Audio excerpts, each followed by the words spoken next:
Caribbean when the Caribbean islands were going to be emancipated from slavery in 1834 by the British. There's a story of the enslaved Africans standing on the hill after getting the news that by tomorrow you're going to be free.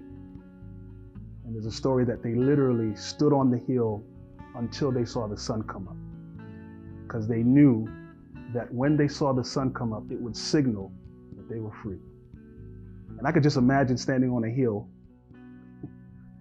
after having been enslaved my entire life, and hearing that when that sun comes up, the same sun that I've seen for all these years that didn't mean anything other than having to go right back to work and to continue being a slave, this time, when that sun comes up, it's going to be different. And I think that the sun has come up to a certain degree in many cases in our culture with our people. But in many other cases, we've gotten freedom, but we didn't get justice. And this is where we are. I think that this country has been in two phases of nation building. The first phase was built on slavery. If you read enough, you'll know that that's what it is. The economic system of this country was built on slavery. And then the second phase was a rejection of that foundation, the rejection of that ideology, which led to the Civil War. And now we're in the third phase, where there has been a rejection of the second phase. The second phase led to Obama being elected, first African-American president. And now we're in the third phase, because this fight that we're fighting now should have really been fought in the second phase. Because if we look at the Civil War, this is the only time I've seen losers not looking like they lost. You lost the Civil War. There shouldn't really be any statues or monuments to your defeat. There shouldn't be history books changed to make it look like you won and that your fight was one against Northern aggression or trying to preserve your Southern way of life. No, you fought to preserve slavery, which wasn't just to preserve your money, but to preserve the institution that made you feel better about yourself. And there's a level of insecurity that exists in those kinds of people that need to stand on other people in order to feel tall.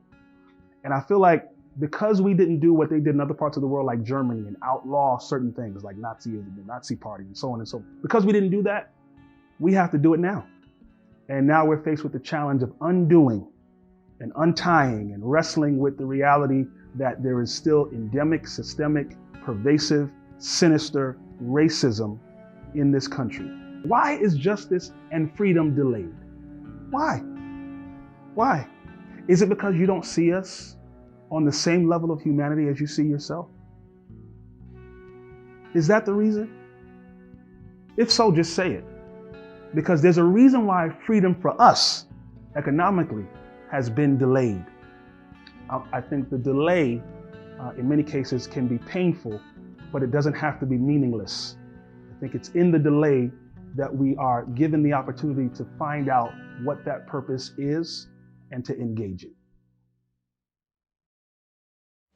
If we look at Haiti and how Haiti had to pay 150 million francs in 1825 to the French in order to preserve their freedom and to, in essence, pay a ransom to have access to the world economic systems.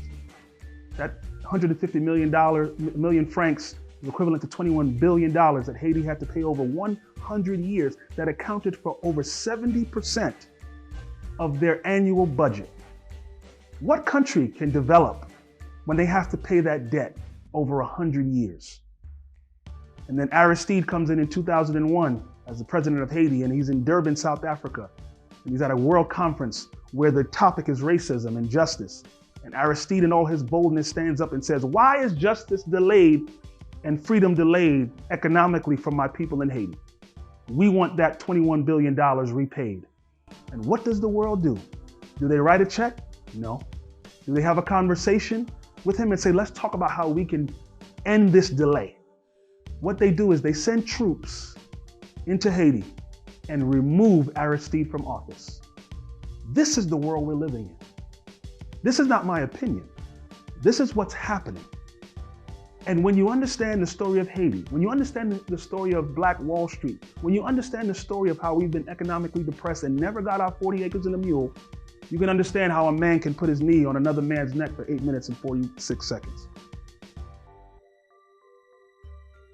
When will we have economic freedom?